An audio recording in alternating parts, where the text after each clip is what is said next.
A millionaire is shocked to discover that his ex-wife, now pregnant, works cleaning bathrooms at an exclusive luxury restaurant to support herself, facing financial difficulties after their separation. What he does next leaves everyone surprised. The crystal chandeliers of Le Pavillon cast pristine reflections across the polished marble floors, a fitting backdrop for Manhattan's elite to display their carefully curated personas. Ethan Blake adjusted his custom-tailored Armani suit, a gesture that had become more habit than necessity as he guided his girlfriend Madeline through the restaurant's ornate entrance. Her designer heels clicked against the floor in perfect rhythm, each step a declaration of their shared status in New York's upper echelon. At 42, Ethan had mastered the art of appearing untouchable.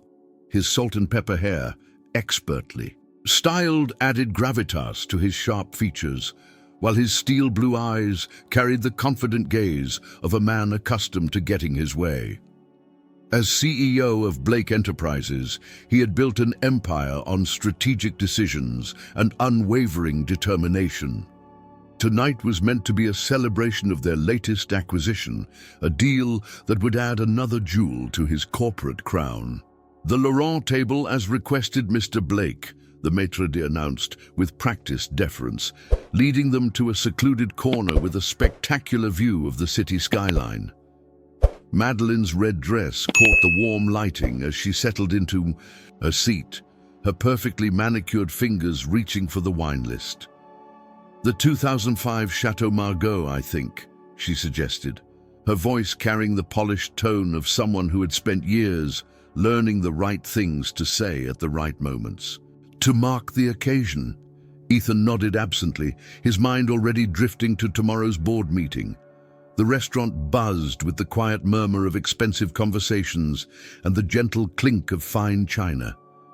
This was his world now, a carefully constructed reality of power lunches, billion-dollar deals, and strategic relationships. But something felt off tonight. Perhaps it was the way the chandelier light caught his reflection in the window, momentarily transforming the glass into a mirror that showed not just his present self, but ghostly echoes of who he used to be.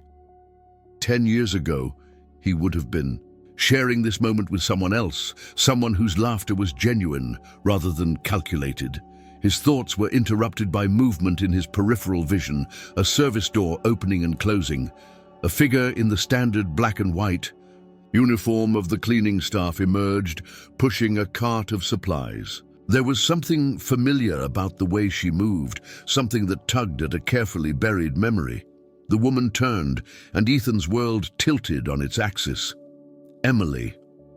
Her dark hair was pulled back in a simple ponytail, her face free of makeup, but still striking in its natural beauty. She was thinner than he remembered, the bones of her face more prominent, but her eyes, those deep brown eyes that had once looked at him with such love, were the same. And now they were wide with recognition and something else, shame. The weight of their shared history crashed over him like a wave.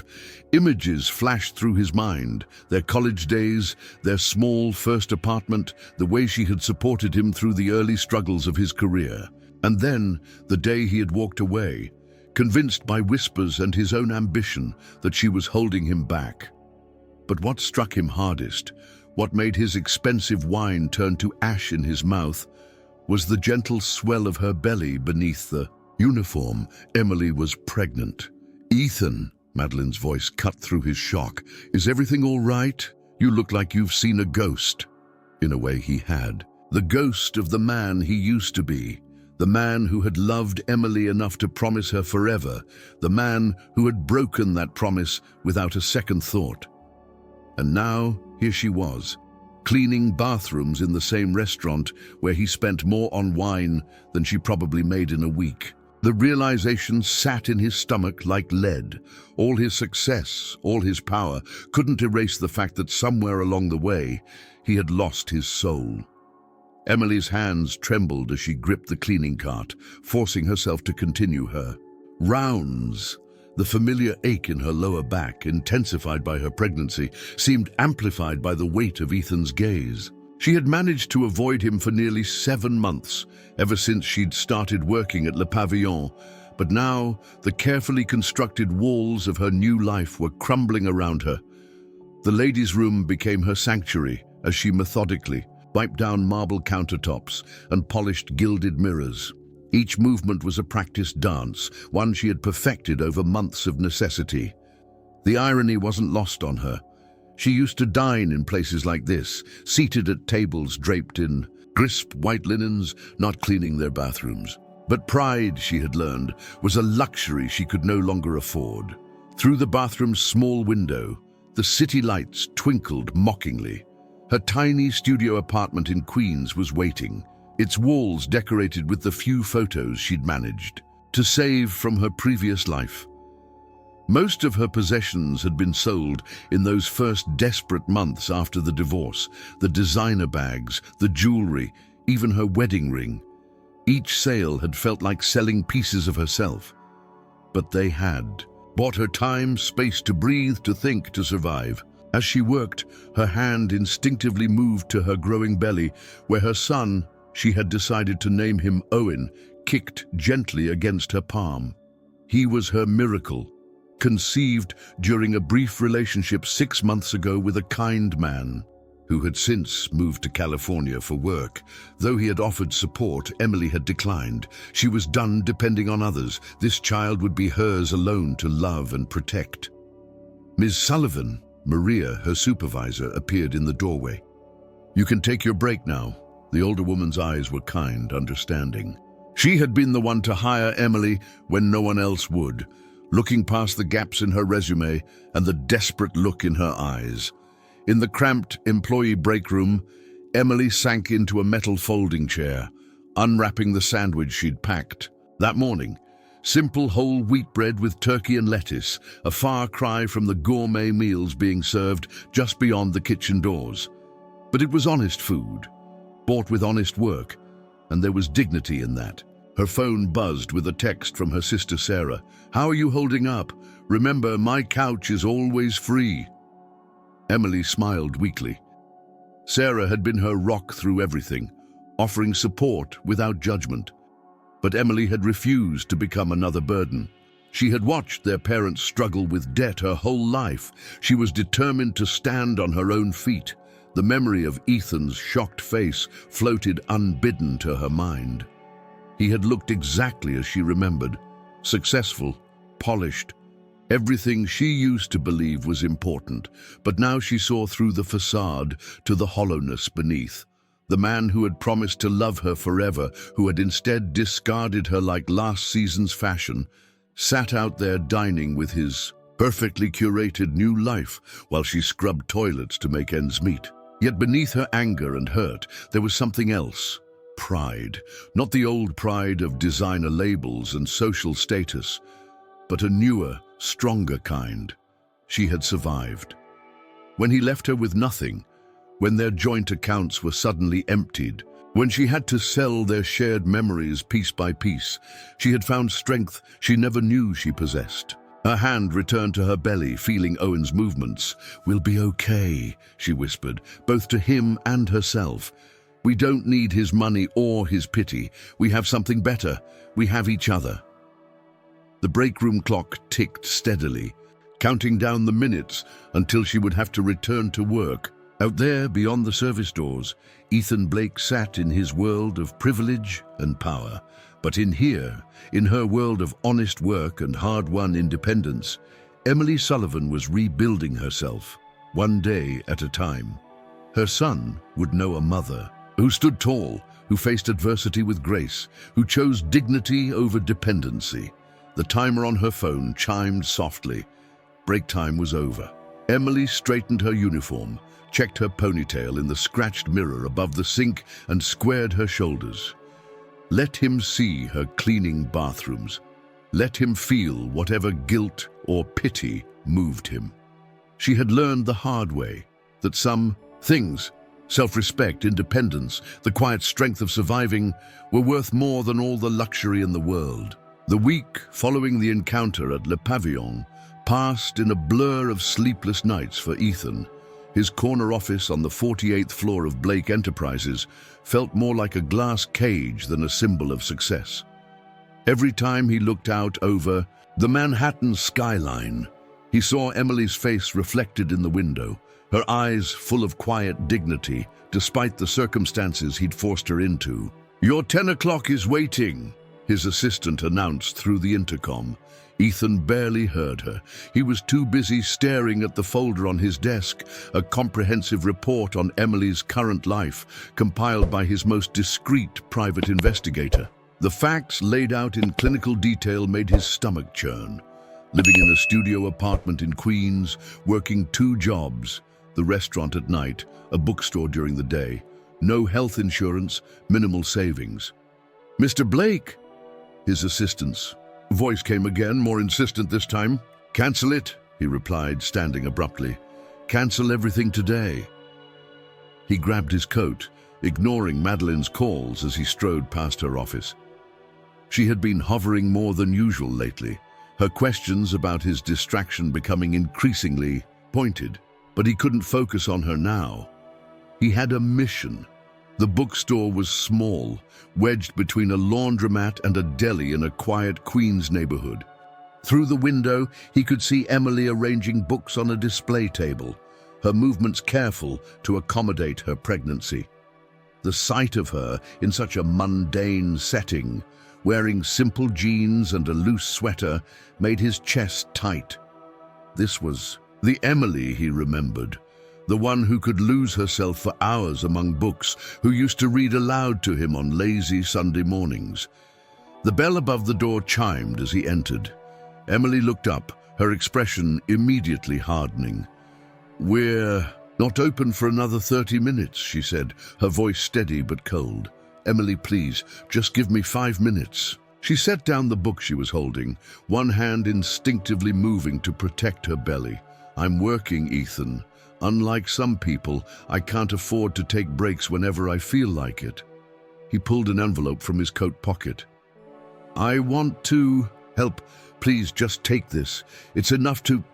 "To what?" Her laugh was bitter. "To ease your conscience? To make you feel less guilty when you see me cleaning up after you and your girlfriend? That's not fair. I'm trying to make things right." "Right?" Emily's voice quivered with barely contained emotion. "You want to know what's not right, Ethan. Having your entire life pulled out from under you without warning. Watching the man who promised to love you forever walk away without a backward glance. Finding out that all your joint accounts have been emptied before you even had a chance to buy groceries." Ethan flinched.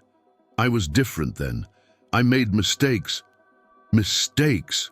She stepped closer, her eyes blazing. "A mistake is forgetting. An anniversary. A mistake is burning dinner. What you did was a choice, Ethan. You chose to believe whatever lies made it easier to leave. You chose to abandon our marriage without even trying to fix it. And now you think you can just walk in here with a check and make it all better." He looked down at the envelope in his hand, suddenly aware of how pathetic this gesture must seem. "I can offer you a position at the company, something executive level. You always had a good head for business. Stop." Emily's voice was quiet but firm. "Just stop. I don't want your money. I don't want your job offers. I don't want anything from you except to be left alone. I've spent the last 3 years rebuilding my life from the ground up, and I did it without your help. I'm not about to become dependent on you now." The store's owner appeared from the back room, eyeing the scene with concern. Emily straightened her sweater, professional mask sliding back into place. "I need to get back to work. Please leave." "The baby," Ethan started, but Emily cut him off. "Is none of your concern." Her tone left no room for argument. "Goodbye, Ethan." He stood there for a moment longer, the envelope heavy in his hand, watching as she turned away and resumed arranging books as if he weren't there. Finally, he placed the envelope on a nearby shelf and walked out, the cheerful bell mocking his defeat. Back in his car, he stared at his reflection in the rearview mirror. The man looking back at him was successful by every measurable standard, wealthy, powerful, respected. But for the first time, he saw what Emily saw. A man who had traded his soul for success, who thought money could fix what character had broken. His phone buzzed. Madeleine again. He let it go to voicemail, too consumed by the realization that was slowly taking shape in his mind. If he wanted redemption, he would have to earn it. Not with money, not with power, but with the kind of change that started from within. The question was, after so many years of being the man he'd become, did he even remember how to be the man Emily had once loved? Madeleine Warner stood at the floor-to-ceiling windows of her penthouse apartment, swirling a glass of Bordeaux as she watched the sunset paint Manhattan in shades of amber and gold. Her reflection showed a woman in her prime, sleek blonde, hair, designer clothing, perfect posture, but the slight tightness around her eyes betrayed her growing unease. For the past week, she had watched Ethan spiral into distraction, his usual sharp focus dulled by what she knew was guilt over Emily. The same Emily who had once been her closest friend in college, before Madeleine had learned the bitter taste of living in someone's shadow. Perfect, kind Emily, who had effortlessly drawn people to her like moths to a flame, who had captured Ethan's heart without even trying. Madeleine took a long sip of wine, remembering those days at Columbia.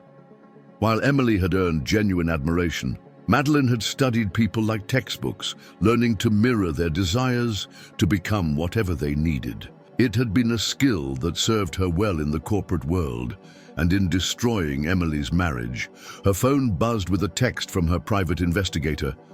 Blake spent 2 hours at Queen's bookstore today, attempted to give Sullivan envelope, likely containing check. She refused.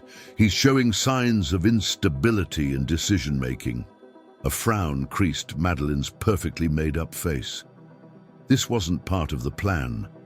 Ethan was supposed to be focused on their upcoming merger, not chasing redemption in outer boroughs. She had spent too many years carefully cultivating his transformation from idealistic young lawyer to ruthless CEO to let him unravel now. She walked to her home office, heels clicking against hardwood floors, and opened a hidden safe behind an abstract painting. Inside lay a collection of carefully preserved evidence. Doctored photographs, edited emails, manufactured proof of Emily's supposed emotional manipulation of Ethan during their marriage. It had taken months to craft the perfect narrative, one that would turn Ethan against his wife while making Madeleine his trusted confidant. "You're working late again," she had whispered to him back then, voice filled with manufactured concern. "Emily should understand how important this deal is to your career." And later, "I saw her having lunch with James from legal today. They seemed close." Each suggestion had been a careful brushstroke in a larger portrait of doubt. The intercom buzzed, announcing Ethan's arrival. Madeleine quickly closed the safe, smoothing her expression into one of loving concern. When he entered, she could see the weight of guilt in his shoulders, the confusion in his eyes. "Rough day?" she asked softly, moving to pour him a drink. "I tried to help her, Madeleine. Offered her money, a job, anything to make her life easier, but she wouldn't take it." Madeleine handed him the glass, letting her fingers brush his. "Of course she wouldn't, darling. Emily always did have a talent for playing the martyr. Remember how she used to make you feel guilty about working late, about putting your career first?" She watched the subtle shift in his expression. Doubt, warring with memory. I don't think that's how it was." "Memories can be tricky things," she soothed, perching beside him on the sofa. "We often remember what we want to, not what actually happened. You were unhappy in that marriage, Ethan, that's why you left." But for the first time in their relationship, she saw real skepticism in his eyes. "Was I? Sometimes I wonder if I was unhappy, or if I was just convinced I should be." Alarm bells rang in Madeline's mind. This kind of questioning could unravel everything she had built. She needed to act quickly to reinforce the narrative she had so carefully constructed. "I hate seeing you torture yourself like this," she murmured, running her fingers through his hair. Emily made her choice. She could have fought for the marriage, could have tried to understand your ambitions. Instead, she made you feel guilty for every success. And now she's doing it again, isn't she? Making you feel bad about the life you've built? She felt him tense slightly under her touch. "She's pregnant, Madeline. Working 2 jobs, living in a tiny apartment. And that's terrible," she said, voice dripping with false sympathy. "But you can't save everyone, darling. Sometimes people choose their circumstances." Emily always did have a rather romantic notion about struggling with dignity rather than accepting help. The words hung in the air between them, and Madeline watched carefully as they took root. But something was different this time. The seed of doubt she had planted wasn't growing quite as easily as before. She could see it in the way Ethan stared into his drink, in the slight furrow of his brow. Standing gracefully, she moved to her desk and pulled out a file. "The merger documents need your signature by tomorrow. The board is getting anxious about your recent distraction." Ethan took the file automatically, but his mind was clearly elsewhere. As she watched him leave her apartment later that evening, Madeline felt the first real tremor of fear. Her carefully constructed world was showing cracks, and through those cracks, the truth was threatening to shine through. She would need to take more decisive action. After all, she hadn't spent 10 years becoming the power behind Blake Enterprises. To watch it all fall apart because of a chance encounter with a cleaning lady, even if that cleaning lady was Emily Sullivan. The old storage facility in Brooklyn smelled of dust and forgotten memories.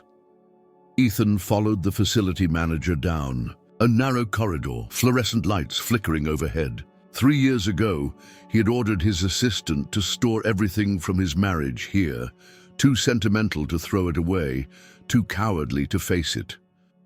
"Unit 247, the manager announced, unlocking the roll-up door. "Nobody's touched it since. It was rented." Inside, cardboard boxes and wrapped furniture created a maze of his past life. Ethan waited until the manager left before pulling out his phone and dialing a familiar number. "James, I need those files from the divorce. Everything." James, his old friend from the legal department, hesitated. "Ethan, that was 3 years ago. Why now?" "Because something doesn't add up." Ethan moved deeper into the storage unit, pulling the string of a bare bulb overhead. "I need to understand what happened." After hanging up, he began opening boxes. Each one contained fragments of the life he'd abandoned, photo albums, Christmas decorations, Emily's old journals. He paused at a framed photo from their wedding day. Emily was laughing, her head thrown back in genuine joy as he whispered something in her ear. They looked happy, really happy. When had that changed? The question nagged at him as he continued searching. According to Madeline, according to his own memories, Emily had become increasingly difficult during their last year together. Resentful of his success, demanding of his time. But looking at these photos, reading through old cards and letters, he couldn't find evidence of that woman. His phone buzzed. James had sent the divorce files. Ethan sat on an old ottoman, scrolling through documents until something caught his eye. The timestamps on several key emails that had convinced him of Emily's growing hostility, didn't match his calendar. One particularly angry message supposedly came during their anniversary dinner in the Hamptons, a dinner he suddenly remembered as being warm and intimate. Frowning, he dug deeper into the boxes until he found his old laptop.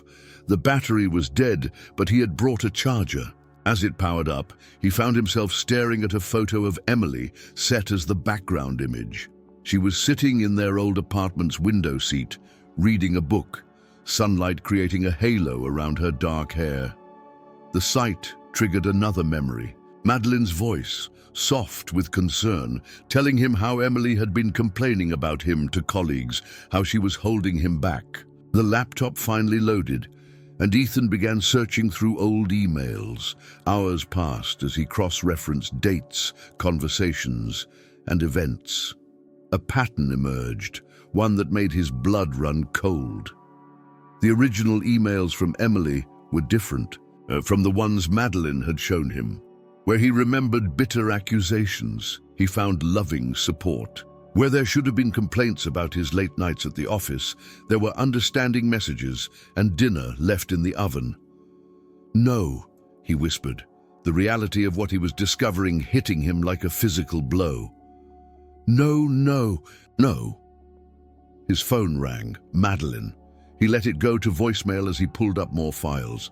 An email thread between Emily and her sister Sarah caught his attention. In it, Emily expressed concerns about Madeline's increasing presence in their lives, her subtle, undermining comments, the way she seemed to twist Emily's words when talking to Ethan. The next box he opened contained Emily's old phone, the one he'd accused her of using to text other men. With shaking hands, he charged it. The text history showed nothing inappropriate, just messages full of love and worry about their growing distance. A fresh wave of nausea hit him as he remembered the day he left. How confident he'd been in his righteousness, armed with what he now realized were carefully crafted lies. Emily's confusion, her desperate attempts to understand what was happening, her tears as he coldly informed her the marriage was over. His phone buzzed again, a message from James. "Found something interesting in the financial records. Looks like someone accessed your accounts before they were emptied. The IP address traces back to..." Ethan didn't need to read the rest. He already knew where it would lead. All those years, Madeline had played him like a puppet, using his ambition and pride against him, manipulating him into destroying the one genuine relationship in his life. Standing amidst the ruins of his past, Ethan felt something shift inside him. The carefully constructed narrative of his life, the story he'd told himself about his rise to success, about Emily's supposed betrayal, crumbled like a house of cards. He picked up the wedding photo again, running his fingers over Emily's smiling face. The truth had been here all along, buried in boxes he'd been too afraid to open. Now, faced with the reality of his own blindness, his own willingness to believe the worst about someone who had loved him completely, he felt the full weight of his culpability. The question was no longer whether he deserved forgiveness. He knew he didn't.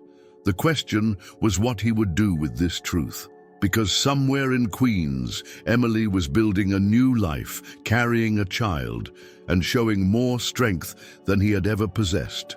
And somewhere in Manhattan, Madeline was probably already planning her next move, unaware that her carefully woven web of lies was finally beginning to unravel. The summer heat in Queens was unrelenting, making Emily's third trimester pregnancy even more challenging. She sat on a bench in Astoria Park, watching children play as she took a much-needed break between her shifts. Her swollen ankles protested the long hours of standing, but she couldn't afford to reduce her workload, not with the baby due in less than 2 months. Her phone buzzed with a notification from her pregnancy app. Week 32. Your baby is now the size of a squash. She smiled, remembering how Owen had been particularly active during her morning shift at the bookstore. These quiet moments, just her and her son, were what kept her going through the exhaustion. "Miss Sullivan?" Emily looked up, squinting against the sunlight, to find Alice, her replacement at Le Pavillon, standing before her. "Alice, is everything all right?" The young woman shifted uncomfortably. "I thought you should know. Mr. Blake came by the restaurant last night, but not as a customer. He was wearing jeans and a regular shirt, helping the busboys clear tables." Emily blinked, certain she had misheard. "Ethan Blake? Clearing tables? He's been doing it all week, actually. Started in the kitchen, washing dishes. When Mr. Laurent..." The owner recognized him. Mr. Blake asked to learn every position in the restaurant, said something about understanding the value of honest work. The information refused to compute in Emily's mind. Ethan Blake, the man who once refused to carry his own briefcase, was washing dishes and bussing tables. It had to be some kind of publicity stunt or corporate strategy. Yet over the next few weeks, more stories reached her.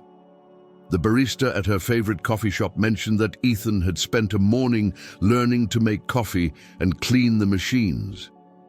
Sarah called to tell her that her husband had seen Ethan helping stock shelves at the local grocery store. "He's different," Sarah insisted during their weekly sister lunch. "Tom said he was actually listening to the stock boys, taking notes about their working conditions." Emily picked at her salad, trying to ignore the way her heart jumped at each new story. "People don't change, Sarah, not really." "Maybe not," her sister conceded, "but they can remember who they used to be." Later that afternoon, as Emily arranged new arrivals on the bookstore's shelves, her mind wandered to the early days of her relationship with Ethan. He had been different then, passionate about using his law degree to help people, excited about making a difference. Somewhere along the way, that idealistic young lawyer had been buried under spreadsheets and profit margins. A sudden kick from Owen made her pause, one hand going to her belly. The baby had been especially active lately, as if sensing her emotional turmoil. The pregnancy was progressing well, despite her doctor's concerns about her long working hours. But the approaching due date brought new anxieties. How would she manage the medical bills, the time off work, the sleepless nights alone? The bell above the door chimed, and Emily turned to greet the customer, only to freeze at the sight of Ethan. He was indeed dressed casually in jeans and a simple button-down shirt, looking somehow both less and more like himself than he had in his expensive suits. "Before you ask me to leave," he said quickly, holding up his hands, "I'm not here to offer money or jobs. He gestured to the cart of books she had been shelving. "I thought maybe you could use some help. These boxes look heavy and in your condition." Emily's first instinct was to refuse, to protect herself from whatever game he was playing, but something in his expression gave her pause. The arrogance she had grown accustomed to was gone, replaced by something that looked remarkably like humility. "You want to shelve books?" she asked skeptically. "I want to help, just help, no strings attached. And maybe," he hesitated, "maybe learn something in the process." Against her better judgment, Emily found herself nodding. She watched as Ethan picked up a stack of books, checking the spine labels carefully before placing them on the shelf. His movements were awkward at first, unpracticed, but there was a genuine care in the way he handled each volume. They worked in silence for a while, the familiar routine of sorting and shelving, creating an unexpected bubble of peace. When Ethan accidentally shelved a romance novel in the mystery section, Emily found herself suppressing a smile as she quietly corrected his mistake. "I found the old laptop," he said suddenly, his voice soft, "in storage, and the emails, the real ones." Emily's hands stilled on the book she was holding. "Oh, I was wrong. About everything. And I know that doesn't begin to make up for what I did, but I needed you to know that I know the truth now." She looked at him then, really looked at him, and saw something she hadn't expected. Raw honesty, unvarnished by corporate polish or practiced charm.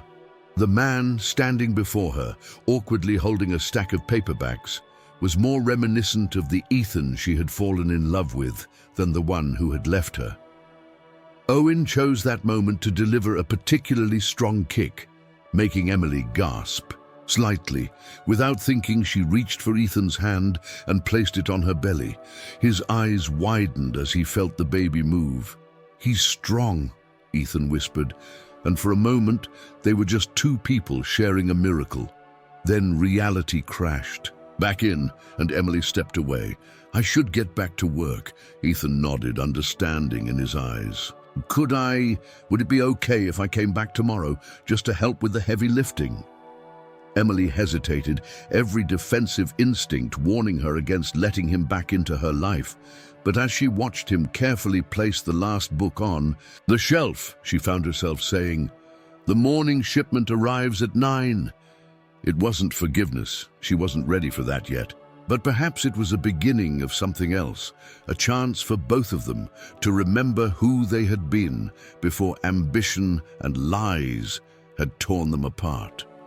Madeline's Louboutin heels echoed through the empty corridors of Blake Enterprises like warning shots. It was past midnight, but the glow of Ethan's office light drew her forward like a beacon. He'd been avoiding her calls, missing board meetings, disappearing for hours during the day. The merger she'd spent months orchestrating was teetering, on the edge of collapse.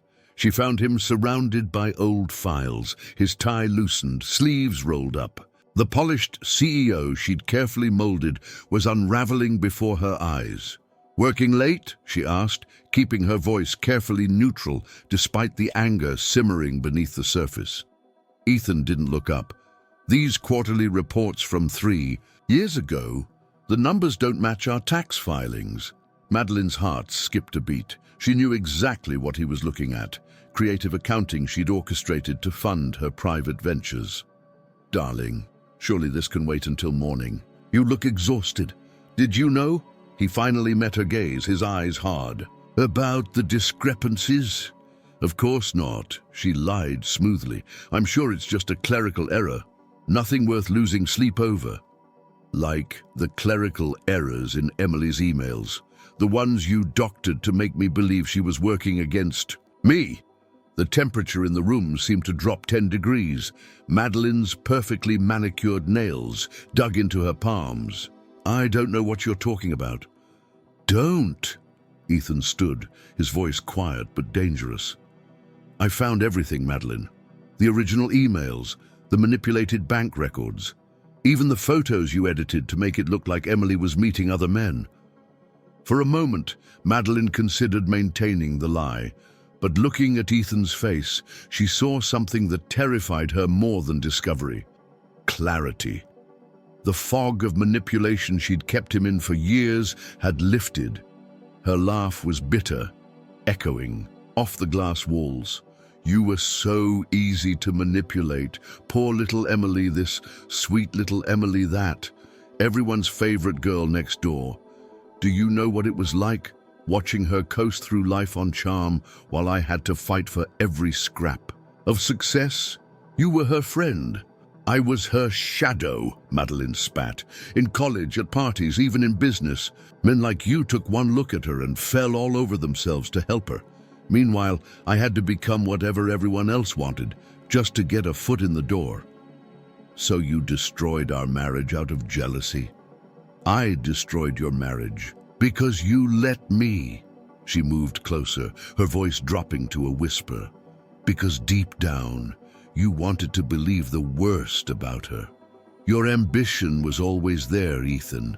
I just helped it bloom." She saw the truth of her words hit him, the realization of his own complicity. Good. If she was going down, she'd make sure he knew his part in it. "And now what?" she continued. "You think you can wash dishes and stock shelves and suddenly become worthy of forgiveness? That playing working-class hero will erase what we did to her." Ethan's expression hardened. "There is no we, Madeline. Not anymore. I'm calling an emergency board meeting tomorrow.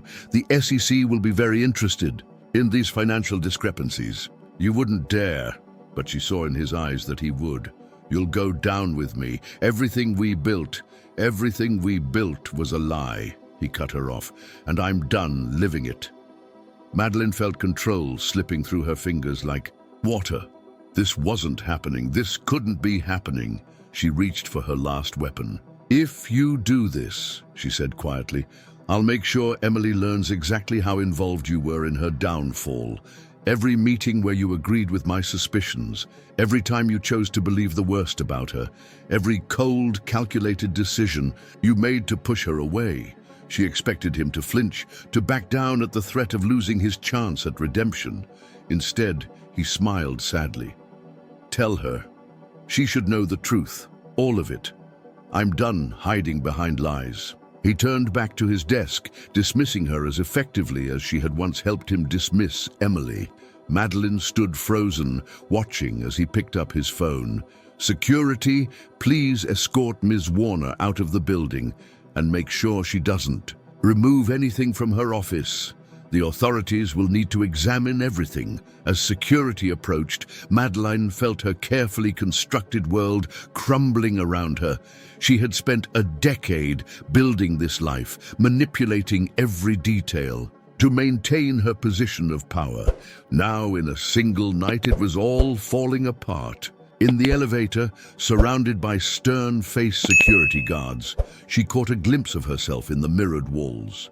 Her perfect makeup couldn't hide the desperation in her eyes, the barely contained fury in her expression.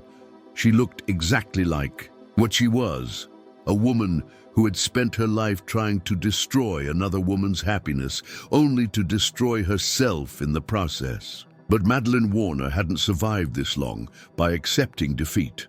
As the elevator descended, her mind was already working, calculating angles, considering leverage points. She might have lost this round, but she still had one card left to play. If Ethan thought he could simply walk away from their shared sins, he was about to learn just how dangerous a woman with nothing left to lose could be. The Blake Enterprises boardroom had never felt more suffocating. Ethan stood at the head of the long mahogany table, facing the incredulous stares of his board members as he laid out the evidence of years of financial manipulation. Outside, the morning sun cast long shadows across Manhattan's skyline. The empire he'd built now revealed to be standing on a foundation of lies. "These discrepancies," he continued, pointing to the projection screen, "span 3 years of quarterly reports. The SEC has been notified, and their investigation will begin today."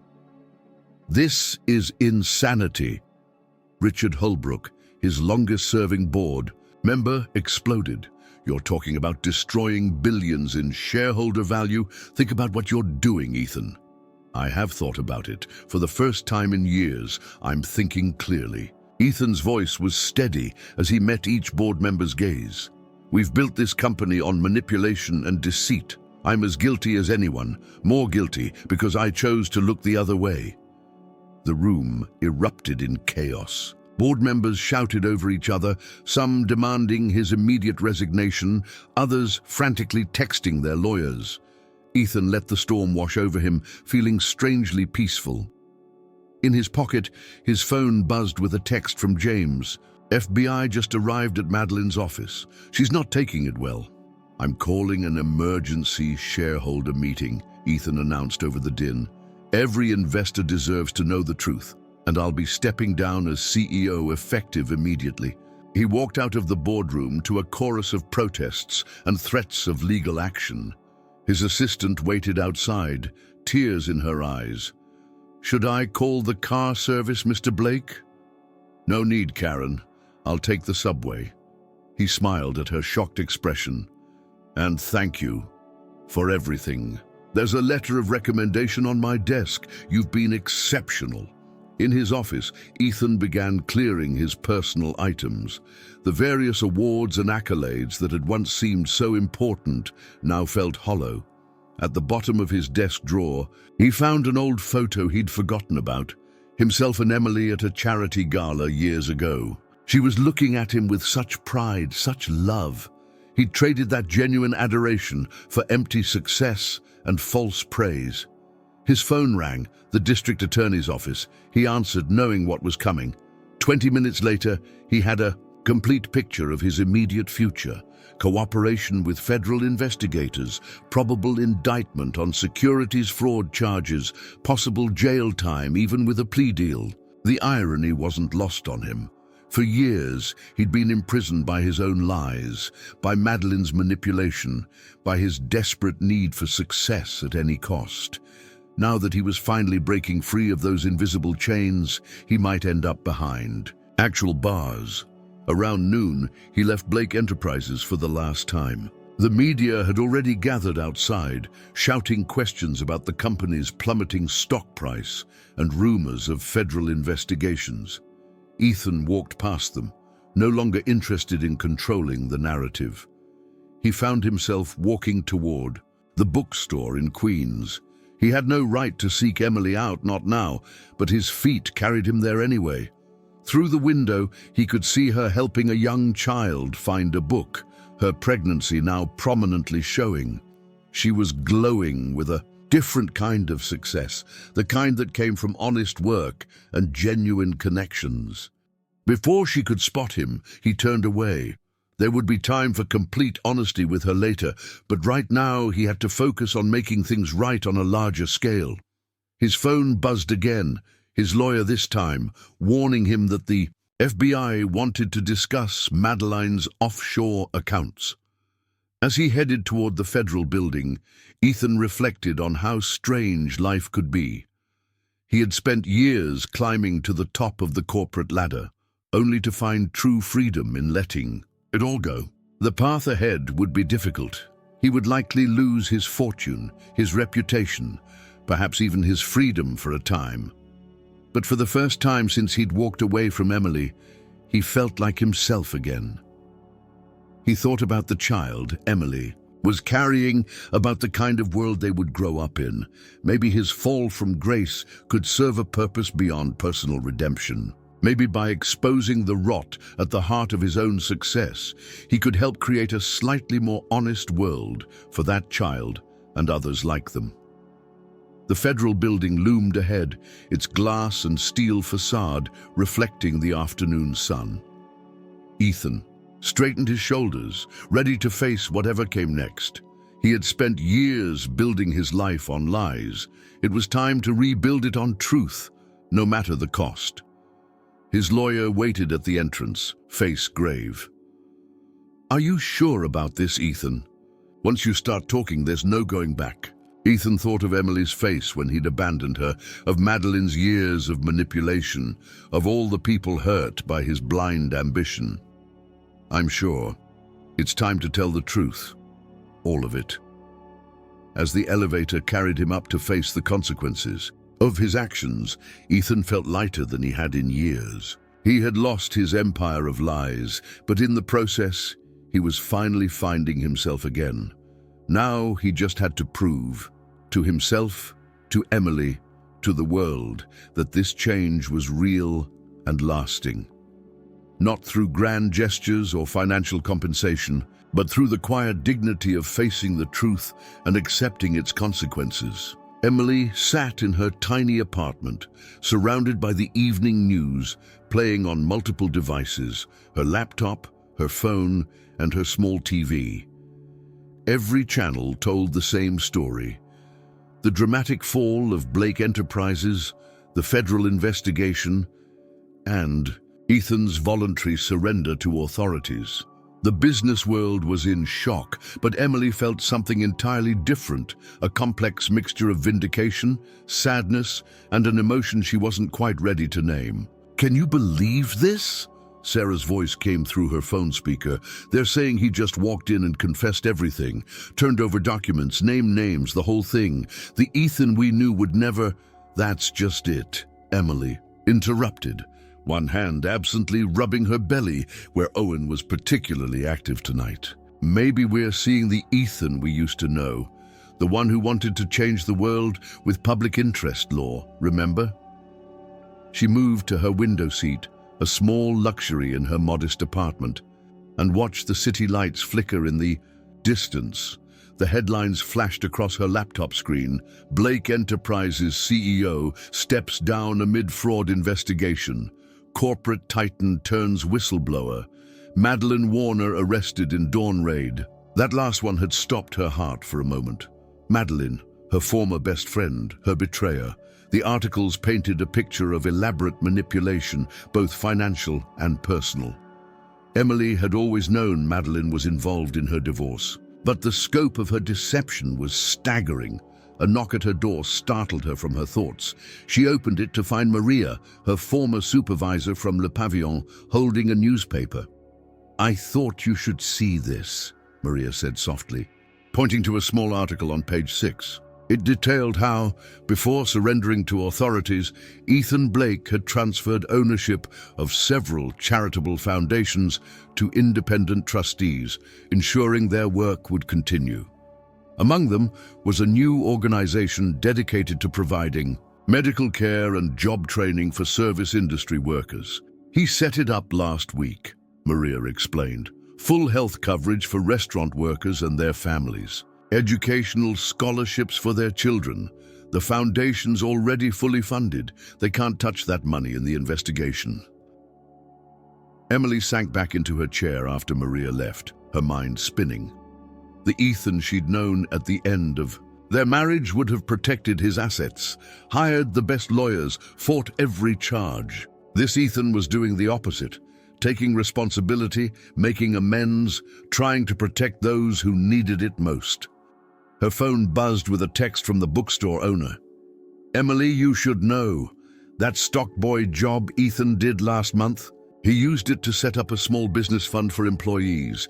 Just found out it's in your name to manage." She closed her eyes, remembering how he had looked shelving those books. No designer suit, no corporate armor, just a man trying to understand a world he'd forgotten existed. At the time, she'd thought it was an act. Now, Owen kicked sharply, and Emily smiled despite herself. "You're certainly keeping me on my toes tonight, little one." She reached for her pregnancy journal, a simple notebook where she recorded her thoughts for her son. Tonight's entry felt particularly important. "Dear Owen," she wrote, "today I learned something important about change. Real change doesn't come with grand gestures or declarations. It comes quietly, in the choices we make when we think no one is watching. Your father." She paused, realizing it was the first time she'd referred to Ethan that way in her journal. "Your father is learning this lesson in the hardest possible way.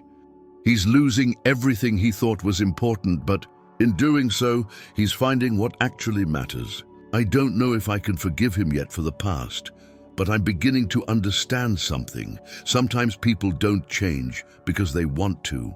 They change because they have to. Because staying the same becomes more painful than facing the truth." A news alert popped up on her phone, Ethan's first public statement since the scandal broke. She clicked play, watching as he stood before a crowd of reporters. Gone was the corporate polish, the practiced smile, the calculated charm.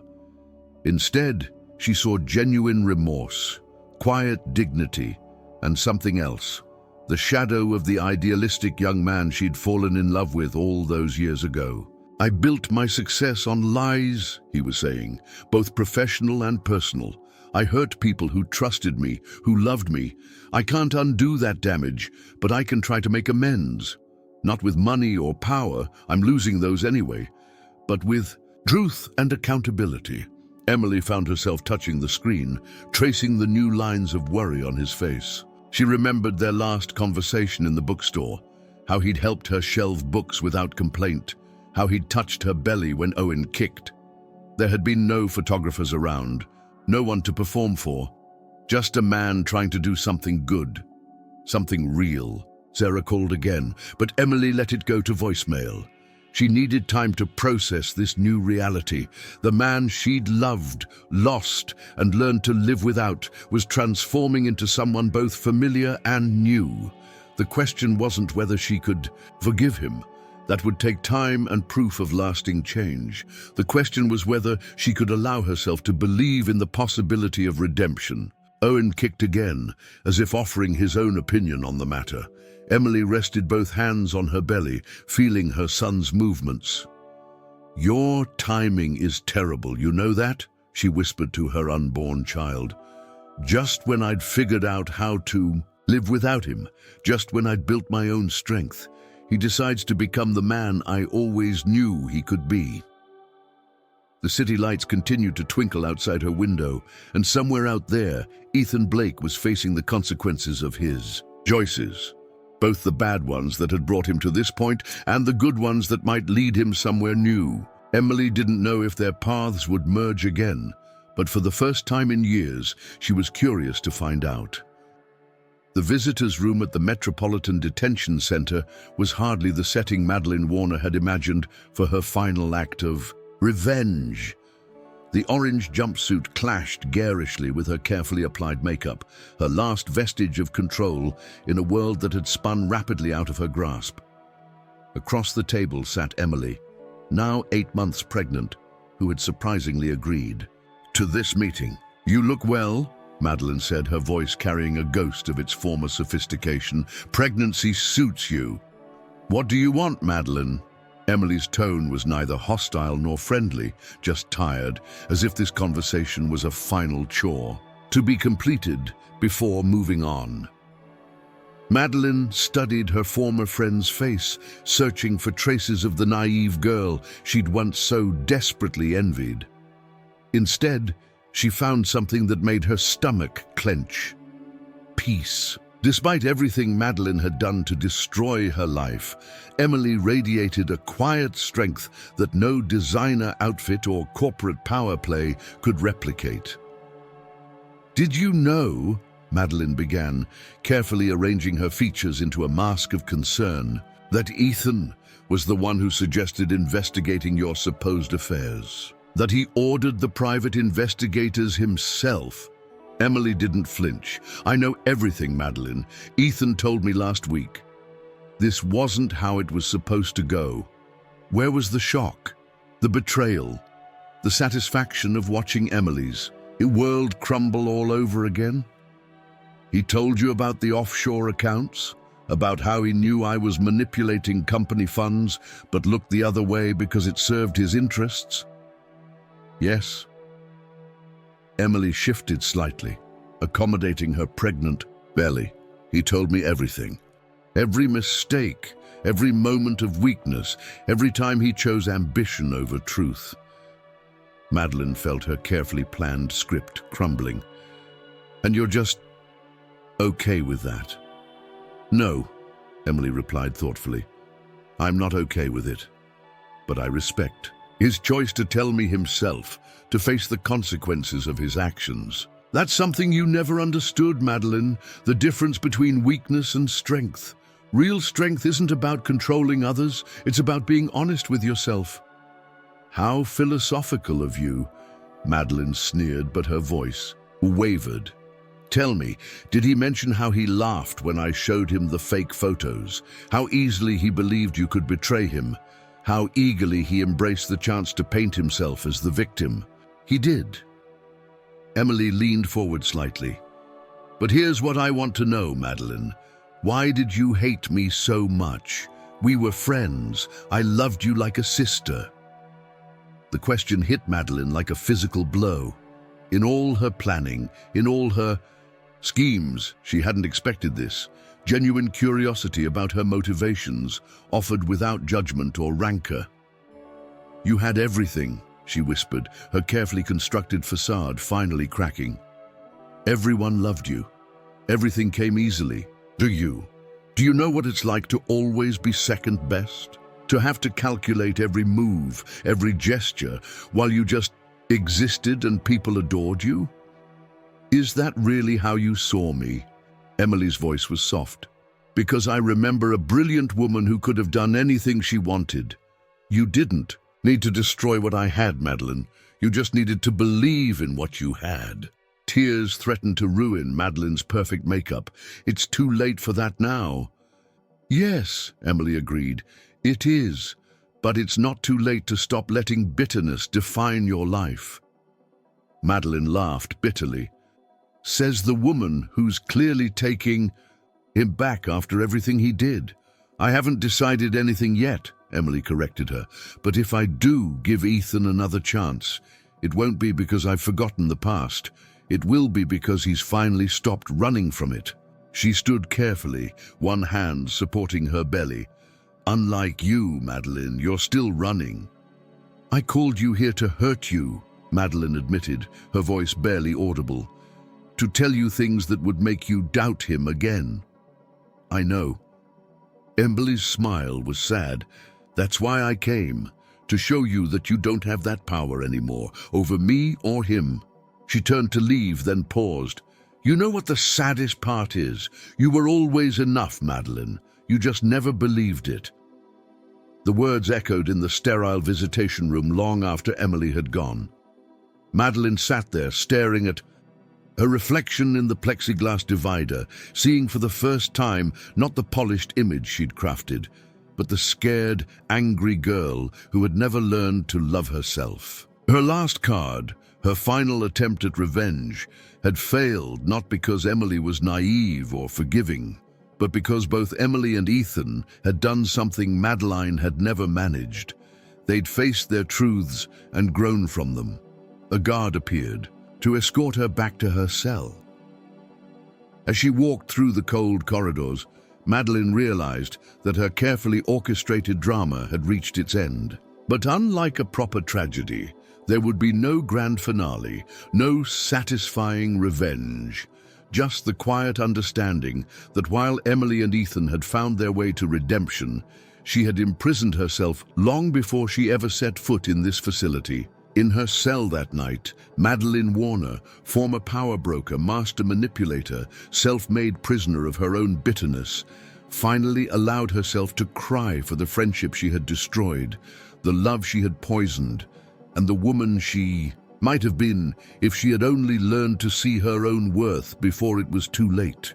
The courthouse steps were crowded with reporters, their cameras flashing like lightning in the grey morning light. Ethan adjusted his tie, not one of his expensive Italian ones, but a simple navy blue piece that felt more appropriate for the occasion.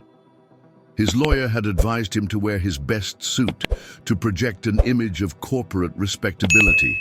Instead, he'd chosen a modest off-the-rack ensemble that reflected his new reality.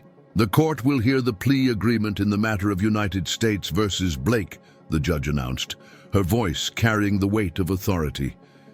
Ethan stood straight, feeling the eyes of the packed courtroom on him. Former board members, business associates, and curious spectators had come to witness the fall of a corporate titan. Mr. Blake has agreed to plead guilty to 1 count of securities fraud and has provided substantial assistance to the ongoing investigation, his lawyer stated. He has voluntarily surrendered the majority of his assets and has been instrumental in exposing systemic corruption within the industry. The judge peered at him over her reading glasses. Mr. Blake, do you wish to make a statement before the court pronounces sentence?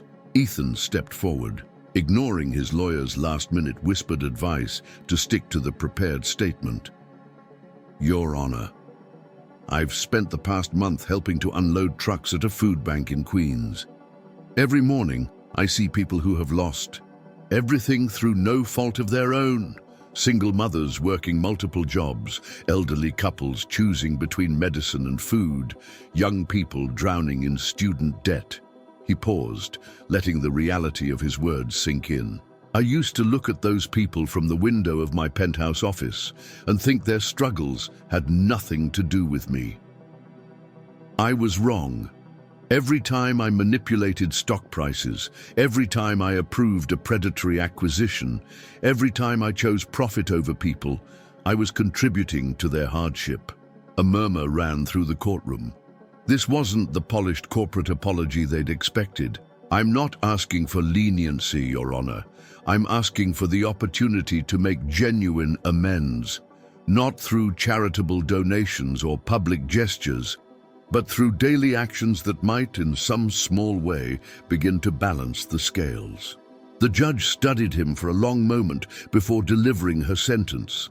18 months in a minimum security facility, followed by 2 years of supervised release and substantial financial restitution.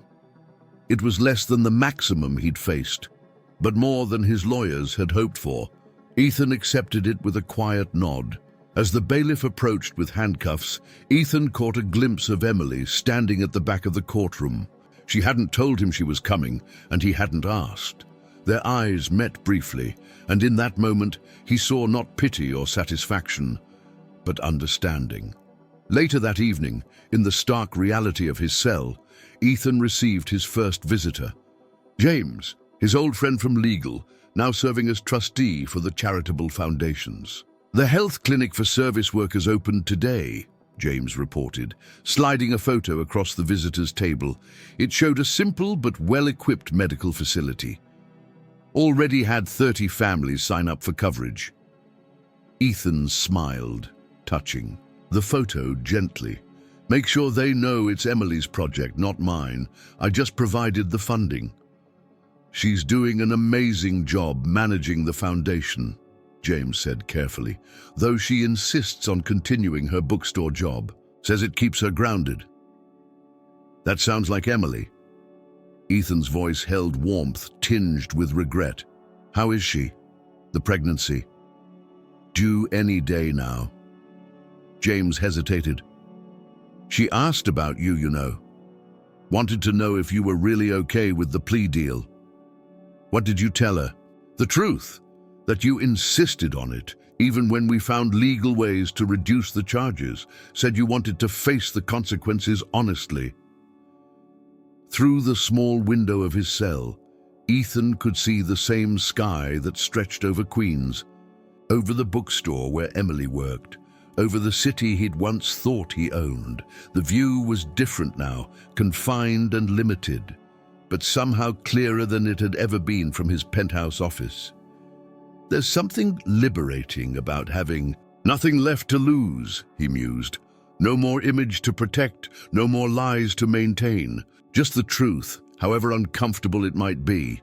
James nodded, understanding in his eyes. The board wants to know if you'll appeal the sentence. They're worried about the company's stock price. The company will survive without me, Ethan replied. Probably do better, actually. Sometimes the best thing a person can do is step aside and let better people take over. As evening fell and James left, Ethan settled onto his narrow bunk with a book from the prison library, a worn copy of The Great Gatsby that Emily had once made him read in college. He'd missed the point back then, too caught up in the glamour to see the warning about the emptiness of wealth without substance. He thought about Emily, about the child she was carrying, about the kind of father he hoped to be one day, if not to this child, then perhaps to others who needed guidance and support. The path ahead was long and uncertain, but for the first time in years, he was walking it with his eyes open and his conscience clear. In the quiet of his cell, Ethan Blake, former CEO, current inmate, aspiring better man, began to understand that true freedom had little to do with physical constraints and everything to do with the ability to face oneself in the mirror each morning without flinching away from what you see. The first contraction hit while Emily was reorganizing the children's section of the bookstore. She steadied herself against a shelf, breathing through the discomfort as she'd learned in her birthing classes. The timing felt right. She was exactly 40 weeks, and Owen had been particularly active all morning, as if preparing for his grand entrance. Emily? Sarah's voice carried from the front of the store. She'd been checking in daily since the due date approached. You okay? I think, Emily paused, feeling another contraction building. I think it's time. The next few hours passed in a blur of steadily intensifying contractions, hospital admissions, and the peculiar time-warping effect of labor. The medical center Ethan's foundation had partnered with provided excellent care, though Emily had insisted on being treated like any other patient. In between contractions, as she paced the delivery room with Sarah's support, Emily's mind drifted to the letter she'd received from Ethan the previous week. Unlike his earlier attempts at grand gestures, it had been simple, honest, and asked for nothing in return. I know I have no right to be part of this moment, he'd written, but I want you to know that the medical foundation is yours to run as you see fit. The lawyers have arranged everything. It's completely independent from me and my legal issues. You always knew how to help people better than I did. I trust you to use these resources wisely. P.S. The prison library has a surprisingly good selection of parenting books. I've been reading them all, not because I expect to be involved, but because I want to understand what you're going through, even from a distance. Another contraction gripped her, stronger than before. The doctor announced she was fully dilated. It was time to push. Sarah held her hand, whispering encouragement. But Emily found her thoughts turning unexpectedly to Ethan. She thought of him in his cell, reading parenting books he might never get to apply. She thought of his quiet dedication at the bookstore, of the way he'd turned himself in despite knowing the consequences, of how he'd dismantled his own empire to make things right. Almost there, the doctor encouraged. One more big push. In that moment of intense effort and focus, Emily had a sudden clarity about forgiveness. It wasn't about forgetting the past or pretending the hurt never happened. It was about choosing to believe in the possibility of change, in the power of growth over guilt. Owen Jonathan Sullivan entered the world at 3:47 a.m., announcing his arrival with a robust cry that seemed to fill the entire room. As the nurses placed him on Emily's chest, she marveled at his tiny features. The determined set of his jaw, the curious way his eyes tried to focus on her face. "He's perfect," Sarah whispered, tears in her eyes.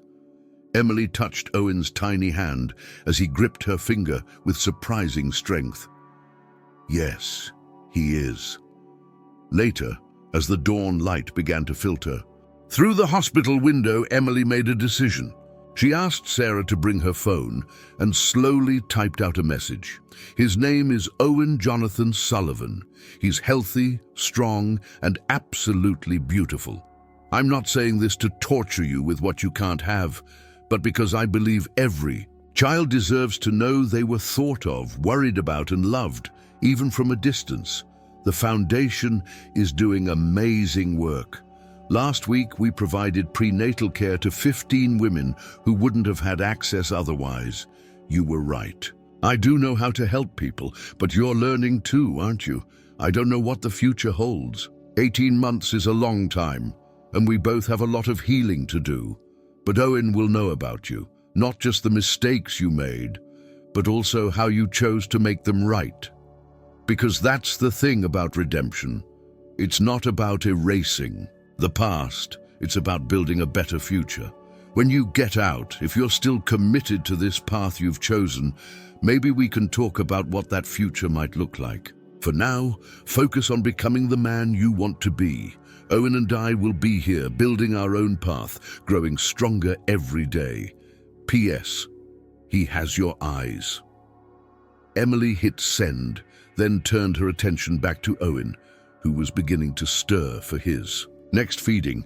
As she helped him latch on, she felt a profound sense of peace. The road ahead wouldn't be easy, single motherhood never was, but she was no longer afraid of it. She had found her strength in the broken pieces of her old life, building something new and beautiful from the fragments. Through the window, she could see the city awakening to a new day. Somewhere out there in a prison cell, Ethan would be receiving her message, learning of his son's arrival. And while she couldn't predict how their story would ultimately unfold, she knew that both she and Ethan were finally on paths that felt true to who they really were. Owen's tiny hand patted her chest as he nursed, as if reassuring her that whatever came next, this moment, this love, was real and perfect, just as it was. Emily smiled, remembering something her mother used to say. Life rarely gives us what we expect, but it often gives us what we need. She needed this baby, this new beginning. And maybe in losing everything he thought he needed, Ethan had finally found what he'd been searching for all along. The courage to be authentic, the strength to be vulnerable, and the wisdom to know that true worth couldn't be measured in dollars or power. Autumn turned to winter, and winter mellowed into spring. Life fell into new rhythms for both Emily and Ethan, their paths running parallel but separate, like two streams carved by the same storm. Emily's days began early, with Owen's morning feeds and the soft light of dawn painting her small apartment in gentle hues. She had adapted to motherhood with the same quiet determination that had gotten her through the past few years. The foundation, work she could do from home, scheduling video calls during Owen's naps while she maintained her part-time hours at the bookstore, unwilling to completely let go of the job that had helped her rebuild her life. "You don't have to keep working here," her boss had said one day, knowing the foundation salary could easily support her. "But I'm glad you do." Emily had smiled, adjusting Owen in his carrier as she shelved books one-handed. "Some things aren't about money. This place, it reminded me who I was when I'd forgotten." The foundation was thriving under her leadership. She had an instinct for identifying real needs in the community, for cutting through bureaucratic tangles to help people directly. The medical clinic had expanded to 3 locations, each offering not just healthcare, but also job training and childcare services. She took no credit for these successes, instead highlighting the stories of the people they helped. Meanwhile, in the minimum security facility that had become his temporary home, Ethan was undergoing his own transformation. He had requested to work in the prison library, spending his days helping other inmates with literacy programs and GED preparation. The irony wasn't lost on him. He was finally doing the kind of public interest work he'd originally gone to law school to pursue. Their communication was sparse but meaningful. Emily sent monthly updates about Owen, always accompanied by a single photo. Owen sleeping in his crib, Owen's first smile, Owen discovering his toes. She never wrote anything, demanding or accusatory, just simple observations about their son's development and brief mentions of the foundation's progress. Ethan's responses were equally measured. He never asked for more than she offered, never presumed upon future possibilities.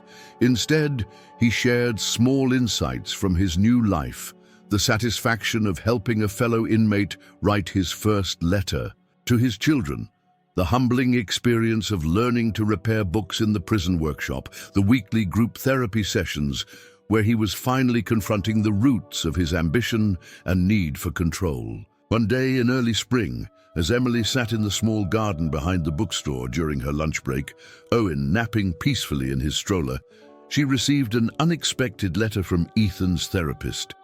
With the counselor's permission, Ethan had shared their session's insights. "I finally understood something," he had written. "My father's abandonment didn't just leave me with a fear of failure, it left me with a fear of being ordinary. Every decision I made, every person I hurt, came from this desperate need to prove I was exceptional." But watching Emily these past months, seeing how she's changed lives without fanfare or recognition, I'm learning that there's nothing ordinary about simply being good. Emily touched the words, feeling their weight. She looked at Owen, seeing in his peaceful face the perfect blend of extraordinary and ordinary that made up a human life. The Foundation's latest initiative, a scholarship program for single parents, had just helped its first recipient enroll in nursing school. The woman's tearful gratitude had been genuine.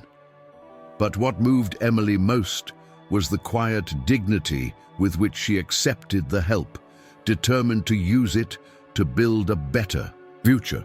In his cell, Ethan had pinned each photo of Owen on his wall, creating a timeline of his son's growth.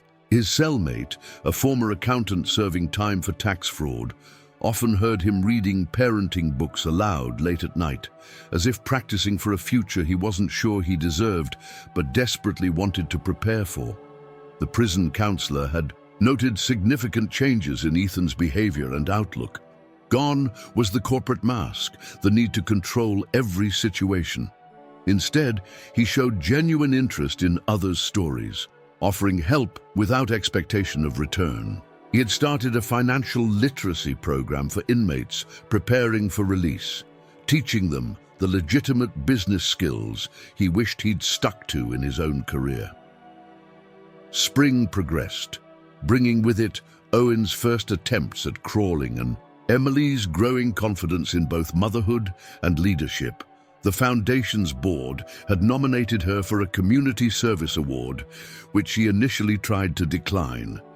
"You need to accept it," Sarah insisted during one of their sister dinner nights, while Owen enthusiastically made a mess of his first solid foods. "Not for the recognition, but for what it represents. You've built something beautiful from something broken." Emily had thought about that as she watched Owen discover the world around him, his small face filled with wonder at each new experience. Perhaps that was the greatest lesson in all of this. That broken things didn't have to stay broken, that new growth could sprout from the most unexpected places. One evening, as she wrote her monthly update to Ethan, Emily found herself adding, "Something new. Owen rolled over for the first time today. When he realized what he'd done, he got this look on his face, half proud, half startled. It reminded me of how you looked in law school when you won your first mock trial. Not because you'd beaten someone, but because you'd done something. That mattered." The Foundation helped 23 families find stable housing this month. Each time we give someone keys to their new home, I see that same look. Pride mixed with disbelief that change is really possible. I think maybe that's what we're both learning in our different ways, that it's never too late to roll over and see the world from a new angle. In his cell, reading her words, Ethan traced his finger over Owen's latest photo. His son was sitting up now, reaching for something outside the frame, his face full of determination and possibility. Like two streams finding their way down the same mountain, Ethan and Emily were carving new paths through the landscape of their lives. Whether those paths would eventually converge remained to be seen. But for now, the simple act of moving forward, of choosing growth over regret, was enough.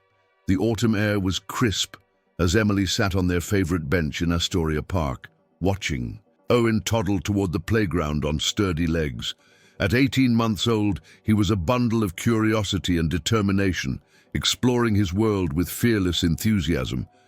His dark hair caught the sunlight, so like his father's that it made her heart catch sometimes. Today was different from their usual park visits. Today, Ethan would be released. She had received his last letter from prison a week ago. Unlike his previous correspondence, this one had asked for something. Not forgiveness, not promises, just a chance. "I know I have no right to expect anything," he'd written, "but if you're willing, I'd like to meet Owen, not as someone seeking redemption or trying to reclaim the past, but as a man who wants to earn the privilege of being part of his son's future. Whatever boundaries you set, I'll respect them." The letter had gone on to outline his plans. A small consulting firm focused on helping companies implement ethical business practices, a continued commitment to the therapy he'd started in prison, and a modest apartment in Queens, deliberately choosing to live simply rather than returning to his old lifestyle. A delighted squeal pulled Emily from her thoughts. Owen had discovered a fallen leaf, holding it up like a precious treasure. "Mama, look!" "Beautiful, sweetheart," she called back, checking her watch. Almost time. She had chosen the park deliberately. Neutral ground, a public space where Owen would be comfortable and she could maintain whatever distance felt right. Sarah was nearby, sitting at another bench, ready to step in if needed. But somehow, Emily didn't think that would be necessary. The past 18 months had changed them both. Her work with the Foundation had shown her that transformation was possible, that people could choose to be better than their past selves. And Ethan, his changes hadn't been dramatic declarations or grand gestures. Instead, they'd been quiet, consistent choices that showed a genuine shift in who he was becoming. "Is this seat taken?" Emily looked up. Ethan stood there, dressed simply in jeans and a sweater, looking both familiar and completely different. Prison hadn't been harsh. On him, physically, he'd maintained his health, But there was something fundamentally altered in his bearing. The corporate armor was gone, replaced by something more authentic, more human. "It's a public park," she said softly, moving her bag to make room. He sat down, leaving careful space between them.